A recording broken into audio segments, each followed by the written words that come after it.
kita terlalu menekankan pada kurikulum yang sifatnya adalah replikasi. Ya, jadi kalau anak pintar IPK-nya tinggi itu ya berarti dia mempunyai kemampuan untuk mengulang apa yang ada di dalam materi. Tetapi kurang mengembangkan kemampuan-kemampuan yang sifatnya berpikir di luar kotak, out of the box. Dan kemudian kemampuan-kemampuan untuk bisa berinteraksi dengan nanti manusia lain dalam pekerjaannya. Ya. Jadi IPK itu adalah kemampuan sendiri, tapi tidak mencerminkan kemampuan dia dalam misalnya suatu tim, dalam dia memimpin, ya, atau dalam dia misalnya mencoba berargumentasi. Dan saya rasa ini adalah satu kekurangan besar karena nanti kalau sudah lulus, ya, ini terutama untuk mahasiswa S1 itu hanya 20% dari ilmu aslinya yang masih dipakai di dunia pekerjaan. Sisanya dia harus bisa bekerja sama dengan lingkungannya.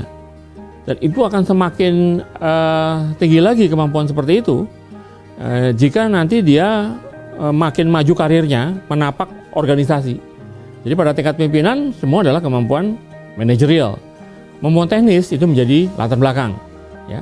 Jadi yang kita lihat sekarang dunia pendidikan itu barangkali terlalu cepat berspesialisasi.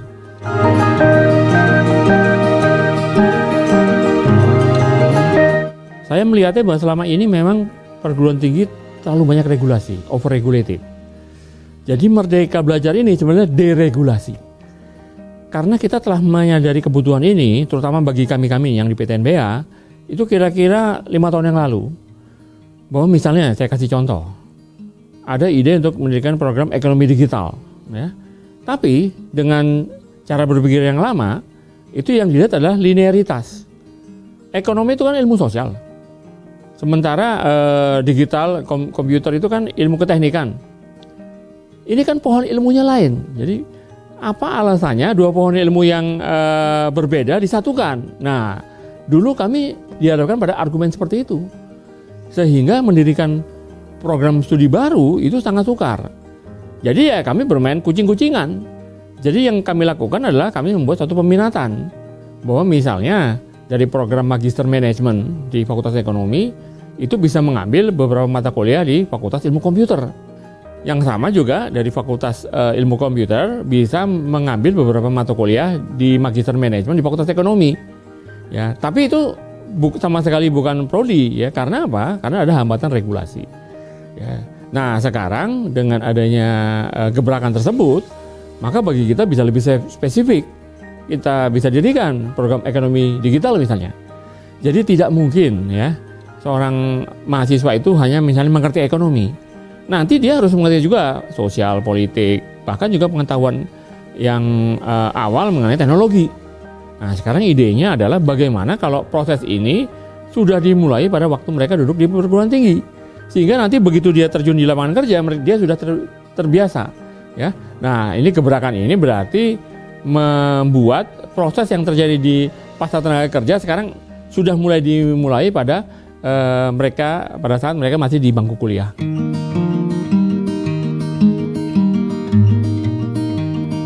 Boleh mengambil mata kuliah di prodi lain, baik di universitas sendiri, universitas lain ataupun di luar negeri. Kenapa? Sebab saya sudah jelaskan tadi, kalau kita kerja, kita akan menghadapi orang-orang dari disiplin ilmu yang lain. Dan juga misalnya dia sebagai pimpinan, dia akan menghadapi pimpinan dari organisasi yang lain, yang belum tentu disiplinnya sama. Jadi dia membutuhkan kemampuan multidimensi. Ya. Nah, sekarang kemampuan multidimensi sudah mulai dihadirkan sejak perguruan tinggi.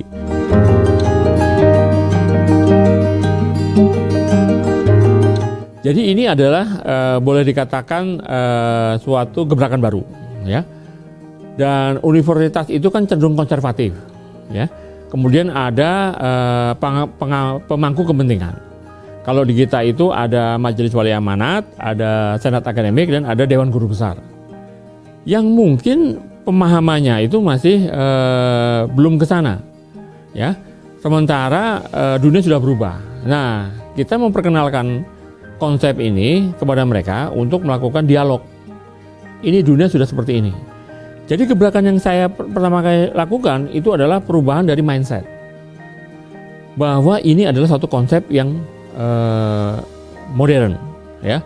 Kita harus melakukan ini karena universitas akan bersaing dengan universitas yang lain yang kira-kira konsepnya sama.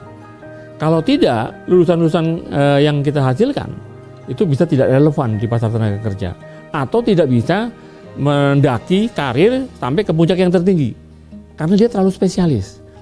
Spesialis tetap diperlukan, ya. Jadi jangan disalah tafsirkan.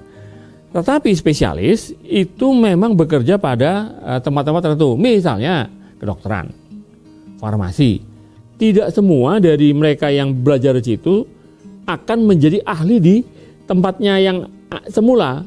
Sebagian besar akan menjadi manajer, atau menjadi pengusaha, atau menjadi birokrat, atau menjadi dosen, ya. Dan semuanya membutuhkan kemampuan untuk melihat persoalan secara lebih holistik.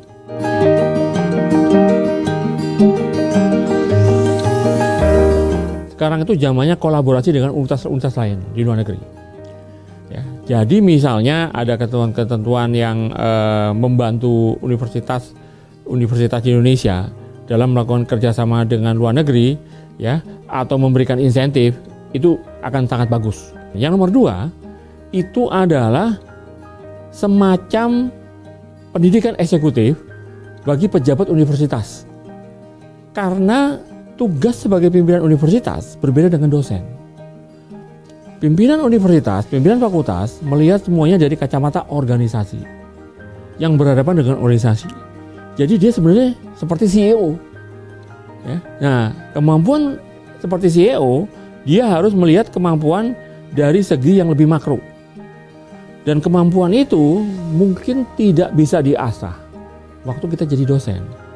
Karena kita terlalu terbiasa dengan spesialisasi, ngajar ini segala macam. Nah, saya rasa bagus juga misalnya ada program-program dari luar negeri, ya, misalnya dari MIT segala macam yang dilanjutkan sampai sekarang, yaitu memberikan pendidikan eksekutif kepada pimpinan. Kemudian yang berikutnya lagi adalah twinning dengan universitas di luar negeri. Ya, nah misalnya di Dikti itu ada program yang mempertemukan dosen-dosen Indonesia dengan profesor di MIT. Nah, itu harus dilanjutkan. Ya, kenapa?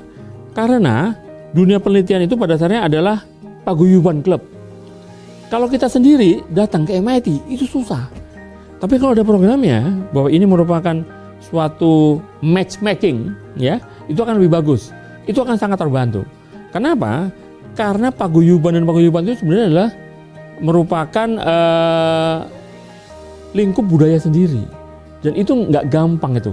Kecuali dia orang yang sangat ini, ya, yang sangat komunikatif, ya, outward looking, itu bisa. Tapi nggak semuanya kita seperti itu. Jadi program seperti itu mohon bisa dilanjutkan, bahkan diperluas oleh Kemendikbud.